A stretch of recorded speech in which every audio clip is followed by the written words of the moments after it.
नमस्कार दोस्तों, house of Y में आपका स्वागत है। आज हम एक सबसे रोचक प्रश्न पर बात करने जा रहे हैं। क्यों हम अमर नहीं रह सकते? क्या आपने कभी सोचा है कि मानव जीवन सीमित क्यों है? अगर हाँ, तो हमारे साथ बने रहें, क्योंकि आज हम हमारी एजिंग के पीछे के दिलचस्प कारणों की खोज करने जा रहे हैं। अमर रहने के मायने समझने के लिए हमें बुढ़ापे के कॉन्सेप्ट को समझने की आवश्यकता है। हमारा शरीर ट्रिलियंस ऑफ सेल्स से मिलकर बना होता है और समय के साथ वे प्राकृतिक रूप से एज और डीके होने लगते हैं। ये प्रक्रिया कई फैक्टर्स से इन्फ्लुएंस्ड होता है, जैसे जेनेटिक, लाइफस्टाइल और एनवायरनमेंट। एजिंग के पीछे का मुख्य दोषी डीएनए की क्षति है। हमारे डीएनए में सेल डिवीजन और रेप्लिकेशन के लिए निर्देश शामिल होते हैं, लेकिन समय के साथ यह एरर्स और डैमेज को बढ़ाता है।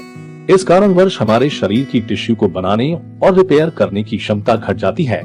वैज्ञानिकों ने दशकों से एजिंग का अध्ययन किया है और हालांकि प्रगति हुई है, लेकिन हम अभी भी बहुत सी चीजें पूरी तरह समझ नहीं पाए हैं। एक सिद्धांत जो धीरे धीरे मान्यता प्राप्त कर रहा है, वह है हेफलिक लिमिट।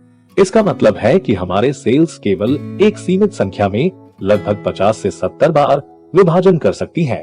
इसके बाद वे सेनेसेंस नामक अवस्था में प्रवेश करती हैं, जहां वे अब और विभाजित नहीं हो सकती हैं।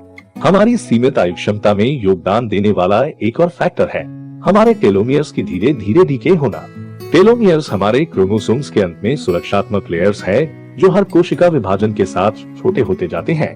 अंत में जब वे बहुत ही छोटे हो जाते हैं, तब सेल्स और विभाजित नहीं कर सकते हैं, जिससे एजिंग होती है और बीमारियों के प्रति संवेदनशीलता बढ़ती है। इसके अलावा हमारे शरीर सदैव आंतरिक और बाहरी तनावकर्ताओं के सामने रहते हैं, जो हमारी कोशिकाओं और अंगों को क्षति पहुंचाने का कारण बनते हैं। समय के साथ यह जमा हुई क्षति हमारे शरीर की मरम्मत प्रक्रियाओं को परास्त कर सकती है, जिससे आयु संबंधी बीमारियों और समग्र स्वास्थ्य में डीके हो सकता है।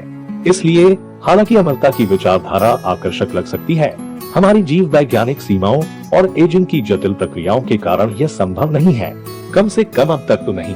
हालांकि महत्वपूर्ण है कि वैज्ञानिकों द्वारा सक्रिय रूप से एंटी एजिंग के तरीकों पर अध्ययन किया जा रहा है, जिससे प्राकृतिक चिकित्सा, जेनेटिक थेरेपी और जीवन शैली परिवर्तन के जरिए स्वस्थ जीवन काल को बढ़ाने के लिए उन्नति हो सके। तब तक हमें जीवन के कीमती वक्त का कद्र करना चाहिए। धन्यवाद। कृपया लाइक, शेयर और सब्सक्राइब करना न भूलें।